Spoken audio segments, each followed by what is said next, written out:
அஸ்ஸலாமு அலைக்கும் வரஹ்மத்துல்லாஹி வபரகாத்துஹு.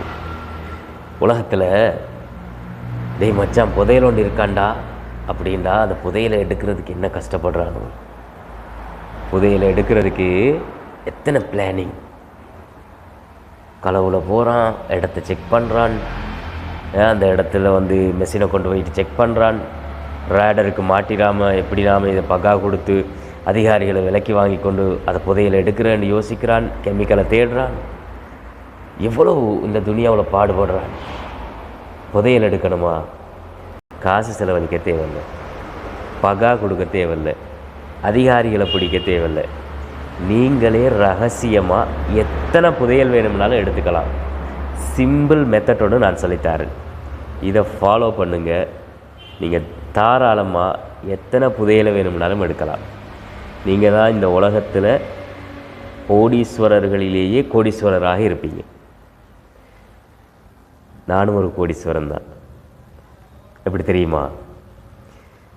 புதையலுக்கு நீங்கள் யாரையும் பிடிக்க வேணாம், தனியாக போங்க, தனியாகவே எடுங்க. சரியா? அடுத்தவங்களையும் இந்த மாதிரி பணக்காரராக புதையல் எடுத்து அவங்களும் கோடீஸ்வரராக ஆகணும்னு ஆசைப்பட்டால் நீங்கள் இந்த மெத்தடை அவங்களுக்கும் சொல்லிக் கொடுங்க. அவன் நல்லா இருந்தால் அந்த நன்மை உங்களுக்கும் கிடச்சிட்டு போட்டுமே. என்ன தெரியுமா? இது புதையலுடைய பெருமதி தெரிஞ்சவன் தான் ட்ரை பண்ணுவான். சரியா? புதையலை பற்றி அதில் பெருமதி தெரிஞ்சவன் தான் ட்ரை பண்ணுவான். எனக்கு புதையலை பற்றி தெரியும், உங்களுக்கும் தெரியும். அதனால தான் புதையல் எடுக்கிறதுக்கு தெரிஞ்சவனெல்லாம் புதையல் எங்கே இருக்குன்னு தேடி திரிகிறான். ஆனால் நாம் எந்த காசு செலவழிக்காமல், கஷ்டப்படாமல், மேலுக்கு நோகாமல், சரியா, ஆக்கள் பிடிக்காமல், ரகசியமாக நாம் எத்தனை புதையல் வேணுமானாலும் எடுக்கலாம். விலை மதிப்பற்ற இந்த உலகத்தை விட சிறந்த ஒரு புதையல் வேணுமா?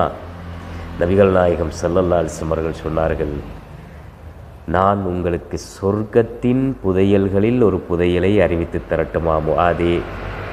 ஆம் அல்லாஹ்வுடைய தூதரே, நீங்கள் ஒரே ஒரு வார்த்தை சொல்லுங்கள், லா ஹவுல வலா குவத்த இல்லா பில்லாஹ்.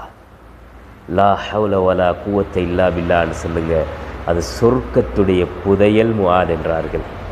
உலகத்து புதையல் என்னங்கய்யா புதையல்? சொர்க்கத்தில் இருக்கிற புதையலை தேடுங்க. அவனை விட ஒரு நன்மை, அவனை விட ஒரு கோடீஸ்வரன், அவனை விட ஒரு வசதி படைத்தவன் யார் இருக்க முடியும்? உலகத்து பெருமதி தெரிஞ்சதுனால கஷ்டப்படுறோம், இதில் பெருமதி தெரியாதனால கடந்து போயிடுறோம். எனவே சொர்க்கத்தின் புதையலை தேடுங்கள்.